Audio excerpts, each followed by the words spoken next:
नमस्कार, वंदे मातरम। मैं हूं श्यामगिरी। आप देख रहे हैं हमारा चैनल मुद्दा भारत का।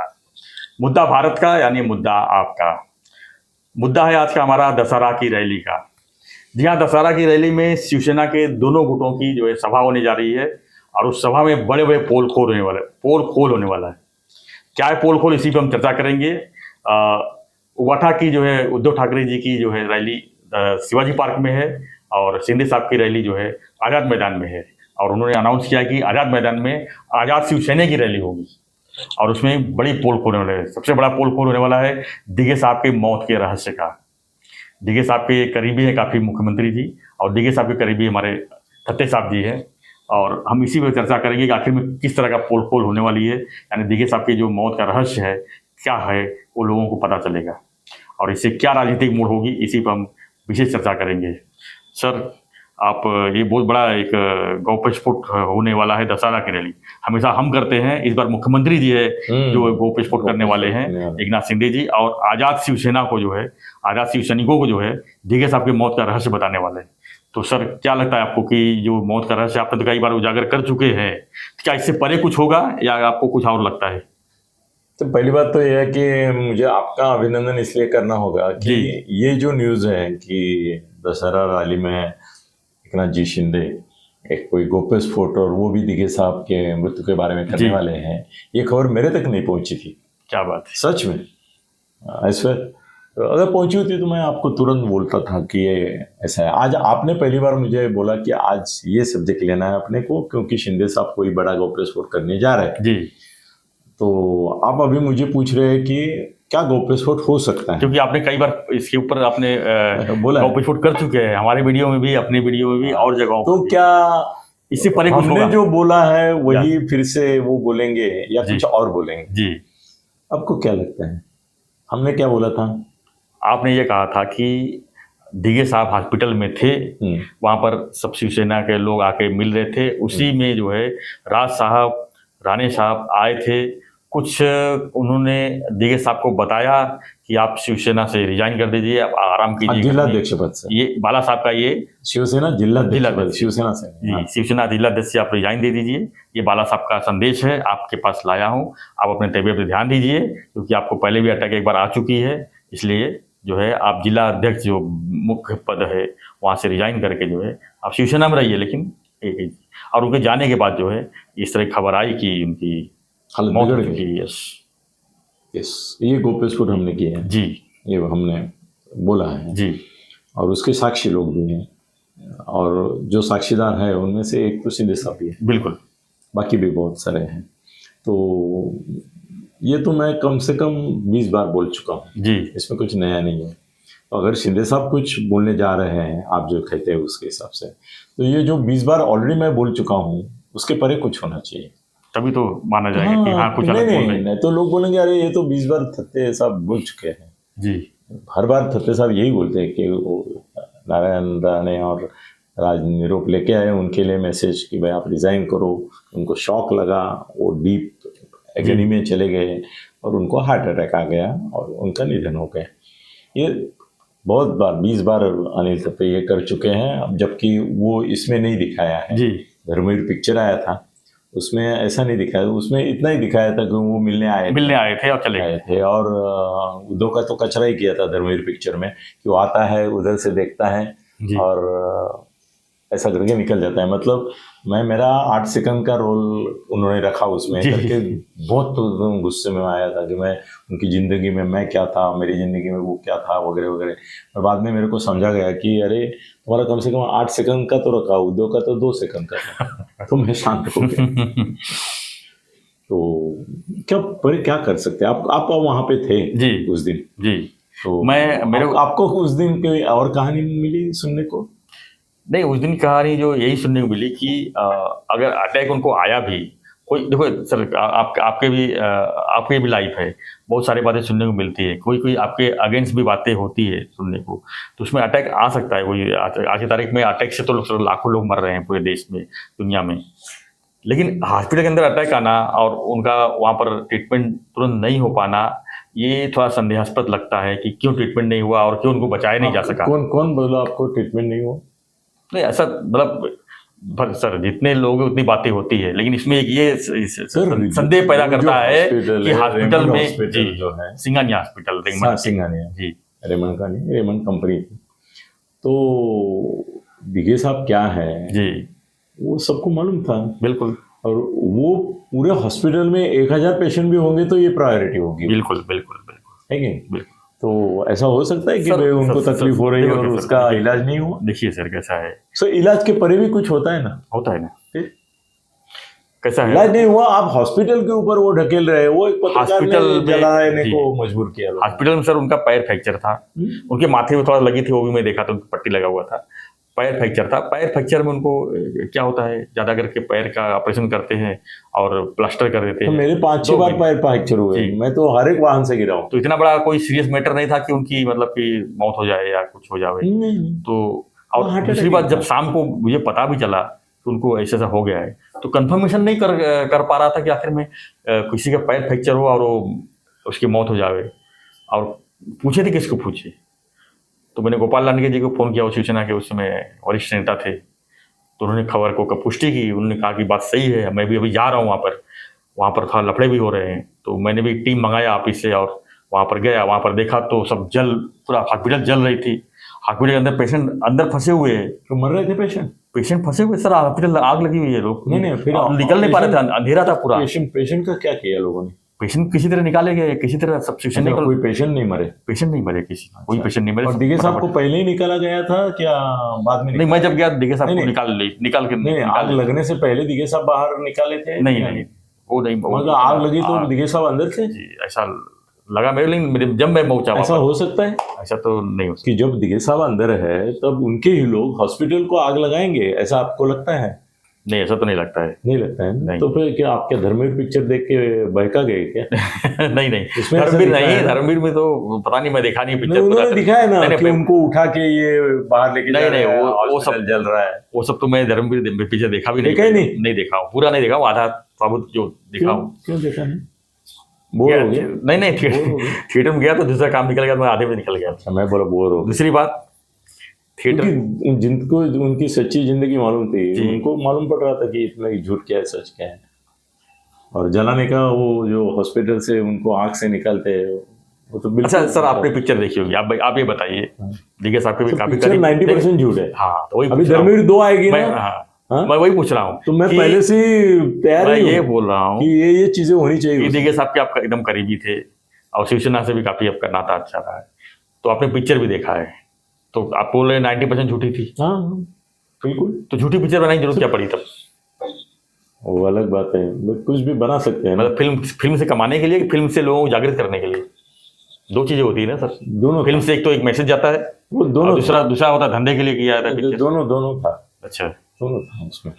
वो शिंदे साहब का भी ब्रांडिंग करना था उनको जी, और पैसा भी कमाना था दिघे साहब के नाम पे, तो वो दोनों किया उन्होंने उसमें। तो अभी सर सवाल ये है कि आज़ाद मैदान में 24 तारीख को दशहरा के दिन शिंदे साहब दिघे साहब के बारे में क्या बोलने वाले, क्या रहस्य उद्घाटन करेंगे? आपको क्या लगता है, आपके पोल से अलग होगा या कुछ और जानकारी? क्योंकि शिंदे साहब से भी आप करीबी कई बार पूछे भी होंगे आप कि असलियत क्या है। अभी नहीं पूछा, बहुत पहले। और धर्मवीर पिक्चर आने के बाद मैंने एक बार बात की थी जी, मैंने बोला बहुत झूठ दिखाया है मेरे पास, मतलब शांति रखो। तो ये बताइए मेरे को, जब 24 तारीख को कुछ बोलेंगे वो दिघे साहब के बारे में, क्या वो सही में रहेगा क्या फिल्म जैसा वो भी 90% झूठा रहेगा? नहीं, ये बताइए। शिंदे साहब एक तो झूठ नहीं बोलेंगे, तो फिल्म में क्यों झूठ बोले? आप बोले 90% झूठा पिक्चर उन्होंने थोड़ी ये निकाली, पिक्चर उन्होंने नहीं निकाली, वो तो अलग लोग थे, मंगेश देसाई था जी, उसने निकाली प्रोड्यूसर। मैं उसको बहुत आड़े हाथ लिया था, मगर नहीं, मैं बोलूं जी कि 24 तारीख 24 तारीख को अभी इस बार बता दीजिए। तो 24 तारीख को जी दिघे साहब के मौत के बारे में कोई गौप्यस्फोट शिंदे साहब नहीं करेंगे। नहीं। मैं जहाँ तक उनको पहचानता हूँ, जानता हूँ, उनका दिल जानता हूँ, दिमाग जानता हूँ, परिस्थिति जानता हूँ, और आगे उनकी जो ये करनी है उनको, उसके बारे में जानता हूँ, तो ये गौप्यस्फोट वो नहीं करेंगे, बिल्कुल नहीं करेंगे। उनके निधन के बारे में वो उनका नाम लेंगे, इतना जाते जाते बोल सकते हैं कि भाई दिघे साहब की मौत का अफसोस भी है और उसका जो रहस्य है वो भी हम बताना नहीं चाहते, अभी बीती बातों को ये नहीं करना चाहते। मगर ये सब धक्कादायक है और उद्धव ठाकरे ने किस किस की जान ली इसका एक तो हिसाब लगाना चाहिए, इतना तक बोल सकते हैं। मगर एग्जैक्टली क्या हुआ वो नहीं बोल सकते, नहीं बोलेंगे, नहीं बोल सकते, नहीं बोल सकते हैं मगर नहीं बोलेंगे। आपको क्या लगता है, बोलना चाहिए कि नहीं बोलना चाहिए? नहीं बोलना, अगर ऐसी खबर है तो नहीं बोलना चाहिए, उनको नहीं बोलना चाहिए। डीके साहब के बारे में हम बोले वो अलग बात है जी, दूसरे कार्यकर्ता बोले वो अलग है। वो मुख्यमंत्री है अभी महाराष्ट्र के मुख्यमंत्री है। तो अभी 20 साल बीत गए हैं, 20 या 22 साल, मेरे 22 साल बीत गए। 2001 की बात है तो 22 साल हो गए पूरा। तो उसके बारे में अभी बात करने में वैसे मतलब भी नहीं है, क्योंकि अगर वो रहस्य उद्घाटन करते हैं तो सब मीडिया ये बोलेगा कि ये आज क्यों बोल रहे हैं आप, उस समय क्यों नहीं बोले? उस समय क्यों नहीं बोले? उस समय बोलते थे तो जांच पड़ताल होती थी। हाँ, जांच पड़ताल भी कर सकते थे, उनका मौत के लिए कमीशन भी बिठा सकते थे। अभी बोलने में कोई मतलब नहीं है, क्योंकि सर उनके मौत के रहस्य को लेकर राजनीति क्यों होती है बार बार, क्या लगता है आपको? क्योंकि इससे पहले आर पाटिल भी जब थे, उस समय आर पाटिल जी कलवा में सभा में गया तो वहां पर भी बोले थे, मैं अगर डीके साहब के बारे में मुंह खोलूंगा तो भूकंप आ जाएगा, सब भूकंप आ जाएगा बोलते हैं, मुंह क्यों नहीं खोलते फिर?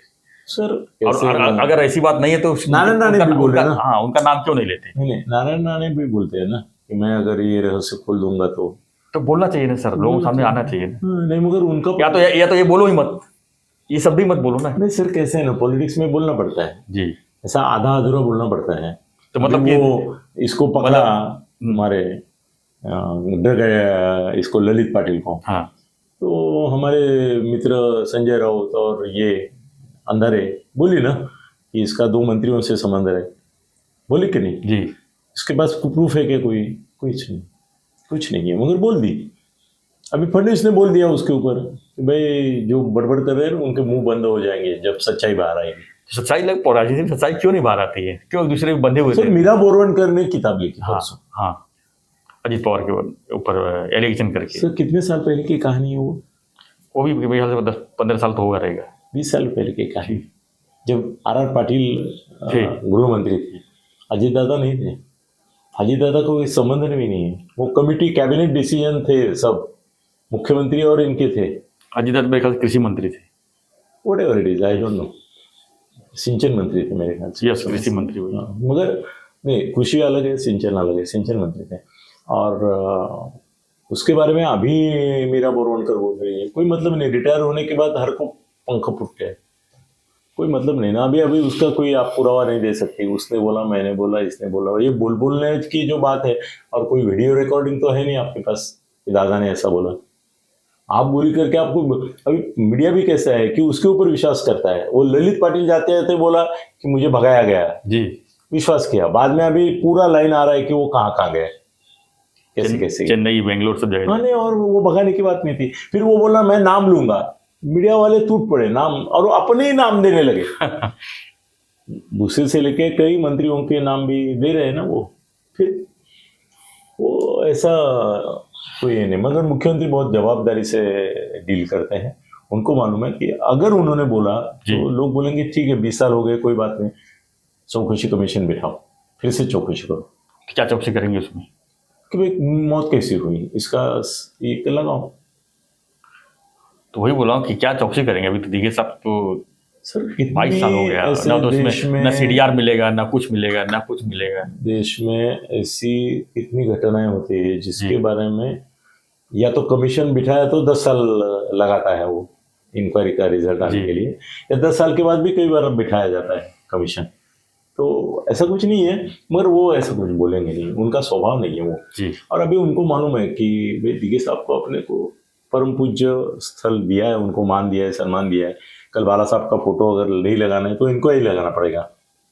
वो क्या कर सकते हैं वो।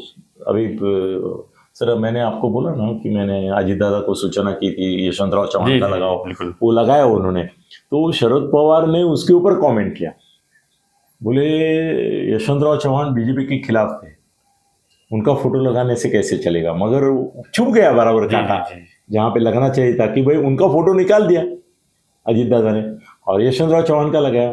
वो हमने उनको सजेशन किया था और उन्होंने वो उसका ये किया, अनुकरण किया, अपने लिए गर्व की बात है जी। मगर ये शरद पवार ये हो गए कि हाँ ये मेरे बाप का फोटो लगा रहा है। उन्होंने उसके ऊपर भी टीका की यशवंतराव का, मतलब यशवंतराव भी इनके हो गए। तो अभी बाला साहब और ये लगा रहे हैं वो फोटो, धीरे धीरे उद्धव जितना ये करेगा उतना बाला साहब का ये कम करके दिघे साहब का करना है, मगर उनको मारा गया और तुम 20 साल चुप रहे, ये मुख्यमंत्री को शोभा नहीं देता। बिल्कुल, एक नेता को शोभा नहीं देता। आप मंत्रिमंडल में रहे, इसमें रहे, उसमें रहे, तो जिसने मारा उसको उसके साथ रहे और उसके बारे में कुछ बोले नहीं, ऐसा उनको ऊपर आरोप हो जाएगा ना।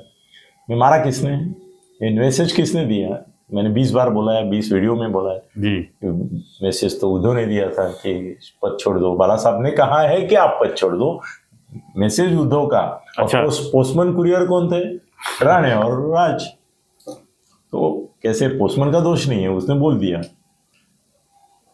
राणे साहब हमेशा बोलते हैं कि मैं बताऊंगा इसका रहस्य, बताना चाहिए, तो उनको खाली इतना ही बोलना है कि मेरे पास मैसेज दिया था इनके लिए कि रिजाइन करो, और उसको धक्का बैठ गया कि मैं इतनी जिंदगी इसके लिए कि यह हालत में हूँ और मेरे को ऐसा मैसेज देते हैं कि जिला प्रमुख पद छोड़ दो, तो उनको अटैक आएगा, इतना ही बोल सकते हैं। उनका भी सर प्रॉब्लम क्या है मालूम है कि अनिल थत्ते ने ये 20 बार बोल दिया है, अभी नया नहीं रहा उसमें कुछ, बिल्कुल 20 बार बोल चुका है और किसी की हिम्मत नहीं थी तब भी बोला है। तो अभी बोलने में मतलब दिघे साहब, ये शिंदे साहब कुछ नहीं बोलेंगे, दिघे साहब की मौत के बारे में वो एक शब्द नहीं निकालेंगे। ठीक है, हम इंतजार करेंगे 24 तारीख के, यानी 4 दिन बाद देखते हैं कि दशहरा की सभा में जो है शिवाजी पार्क से क्या पोल खोल होती है और आजाद मैदान से क्या शिवाजी पार्क पे क्या पोल खोलोगी, क्या पोल खोलोगी, वो वही 5 बातें बताएंगे जी। एक तो मर्द शब्द लेंगे, मर्द, गद्दार बोलेंगे, हाँ, खोके बोलेंगे, ये 3 शब्द, खंजर, ये सब गद्दार बोले तो सब खंजर आ गया, खंजर पीठ में। ये अभी ललित पाटिल का जो नया मामला हुआ है जी, उसके बारे में बोलेंगे कि भाई ये इसमें शामिल है वगैरह वगैरह। एक मीरा बोरवणकर ने जो आदित्य दादा के ऊपर आरोप किया है वो भी आ जाएगा, उसके बारे में बोलेंगे। और क्या बोलेंगे, और आजाद मैदान में शिवसेना आजाद होगी, अरे शिवसेना के खिलाफ जो अभी तक ये भी बोले वही बोलना पड़ेगा। और क्या बोलेंगे, इन्होंने हमारा ये गला घोटा था करके हमको बाहर पड़ना पड़ा, अभी सत्ता में हम आएंगे। ठीक है सर, तो हम देखते हैं दशहरा रैली पर क्या पोल खोल होती है। तो सर ये बहुत इम्पोर्टेंट है क्योंकि आप अभी बोले हैं कि वो गोप विस्फोट करने वाले हैं जी, दिघे साहब के मौत के बारे में, और मैं बोल रहा हूँ नहीं करेंगे। ठीक, देखने का उसके बाद भी वीडियो बनाएंगे हम। हाँ, और हम जो है अपने व्यूवर्स को बहुत बहुत धन्यवाद देते हैं आज कि कल हमने रिक्वेस्ट किया था कि आप लोग जो है चैनल सब्सक्राइब नहीं करते हैं, लेकिन आज देखा मैंने चैनल काफ़ी लोगों ने सब्सक्राइब किया है, उसके लिए आप लोगों का बहुत बहुत आभारी हूँ। और ऐसे ही अपना प्यार हमारे साथ बांटते रहिए, देते रहिए, और हम यही उम्मीद करेंगे। और हम जो है राजनीति के पोल खोलने के लिए आपके तो सर आपके सब्सक्राइबर क्यों बड़े मालूम है क्या? देखो मैंने बोला मैं चालू आदमी हूँ मैं कोई इनकार नहीं करता, मैं मैनिपुलेशन करता हूँ, मैं मार्केटिंग करता हूँ, ब्रांडिंग करता हूँ, इमेज करता हूँ, मेरा धंधा है जी। मगर आप धर्म से चलते हैं, ये मैंने बोला जी। और अगर वो धर्म से चलते हैं तो उनको मदद करना आपका फर्ज बनता है। मेरे को किसी की मदद नहीं है, इसलिए मैं उनको धन्यवाद देता हूं। इसलिए लोगों ने आपके ऊपर भरोसा करके आपकी सच्चाई को दाद देते समय उन्होंने सब्सक्राइब किया है। धन्यवाद, धन्यवाद। जय हिंद, जय महाराष्ट्र।